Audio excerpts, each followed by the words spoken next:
श्री स्वामी समर्थ. ओम नमो शक्ती. ज्या दिवशी अंधारावर प्रकाशाचा विजय झाला, ज्या दिवशी अधर्माचा नाश होऊन धर्माची पुनर्स्थापना झाली, तो दिवस म्हणजे मकर संक्रांती.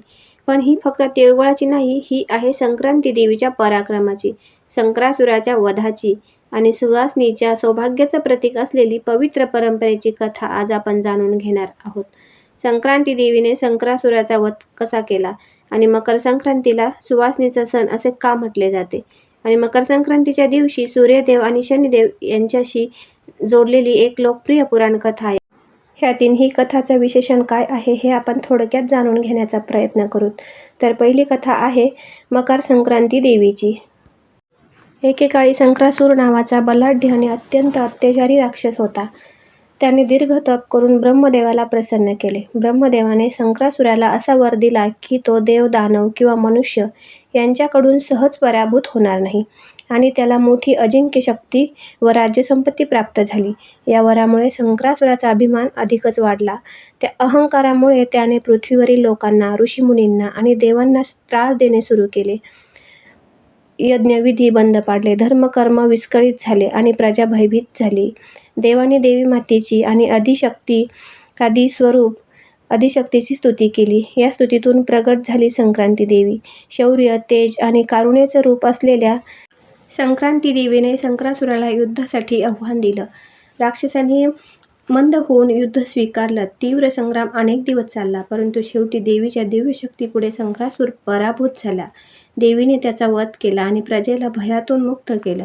संक्रासुराच्या वधानंतर धर्मकार्य पुन्हा सुरू झाले. शेतात समृद्धी आली आणि लोकांनी आनंदाने साजरी केलेली ती तिथी मकर संक्रांती म्हणून प्रसिद्ध झाली. म्हणून या दिवशी काळ्या तिळगुळाचा प्रसाद करून तिळगुळ घ्या आणि गोडगोड बोला असं म्हणत आपुलकी, सौहार्द आणि कटुता विसरण्याचा संदेश दिला जातो. अहंकार आणि अन्याय कितीही मोठा असला तरी त्या सत्य, धर्म आणि स्त्री शक्तीसमोर त्याचा पराभव निश्चित असतो. मकर संक्रांतीला सुवासिनीचा सण असे का म्हटले जाते? मकर संक्रांती हा सण आपण सगळे साजरा करतो. तिळगुळ, पतंग, सूर्यपूजन, दानधर्म. पण महाराष्ट्रात अनेक परंपरांमध्ये संक्रांतीला सुवासिनीचा सण असे विशेष नाव दिले जाते. यामागे केवळ परंपरा नाही तर खोल सामाजिक, धार्मिक आणि आध्यात्मिक अर्थ दडलेला आहे. सुवासिनी म्हणजे विवाहित स्त्री, जी सौभाग्य, समृद्धी आणि मंगलतेचं प्रतीक मानली जाते. भारतीय संस्कृतीमध्ये सुवासिनी स्त्रीला घरातील लक्ष्मी म्हणून मान दिला जातो. मकर संक्रांती आणि सौभाग्याचा संबंध असा आहे की मकर संक्रांतीच्या दिवशी सूर्य उत्तरायणाला जातो आणि मग नकारात्मकता कमी होते, शुभतेची सुरुवात होते. हा काळ सौभाग्यासाठी अत्यंत शुभ मानला जातो. म्हणूनच या दिवशी स्त्रीच्या सौभाग्याची पूजा केली जाते. सुवासिनींना मान सन्मान दिला जातो. पुराणानुसार मकर संक्रांतीच्या दिवशी सुवासिनी देवी पृथ्वीवर अवतरली. देवीने वर दिला, या दिवशी जो सुवासिनीचा सन्मान करील त्याच्या घरात सौभाग्य आणि शांती नांदेल. म्हणूनच सुवासिनी पूजनाला विशेष महत्त्व आहे.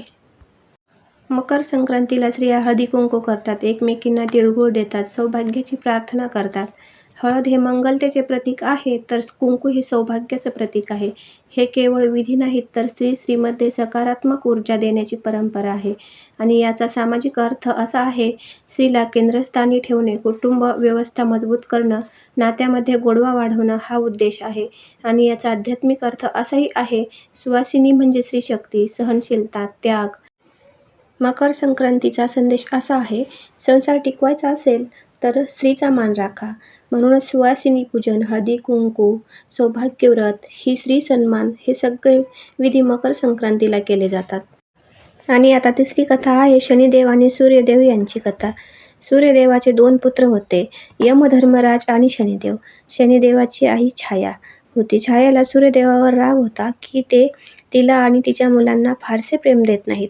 शनिदेव लहानपणीच तपस्वी आणि गंभीर स्वभावाचा होता, म्हणून तो वडिलांपासून दूर राहायचा. शनिदेवांना वाटायचे की शनिदेव त्यांचा आदर करत नाही, म्हणून दोघांमध्ये दुरावा निर्माण झाला. शनिदेव शनिग्रहाचा अधिपती झाल्यावर लोकांना वाटू लागले की शनिदेव कोपला तर अनर्थ होतो.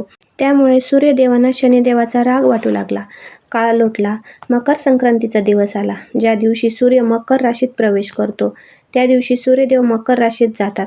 ज्याचा स्वामी शनिदेव आहेत म्हणतात. त्या दिवशी सूर्यदेवाने आपला अभिमान सोडून पुत्र शनिदेवाकडे गेले आणि म्हणाले, तू माझा पुत्र आहेस. आपण एकमेकांबद्दल गैरसमजुती दूर करूयात. शनिदेव नम्रपणे म्हणाले, पिता, माझ्याकडून चूक झाली असेल तर क्षमा करा. यातून दोघांमध्ये प्रेम वाढले. म्हणून असे मानले जाते की मकर संक्रांतीच्या दिवशी कटुता, राग, मत्सर दूर करून प्रेम वाढवूया. सर्वांना मकर संक्रांतीच्या खूप खूप शुभेच्छा. व्हिडिओ आवडला असेल तर लाईक, शेअर, सबस्क्राईब नक्की करा.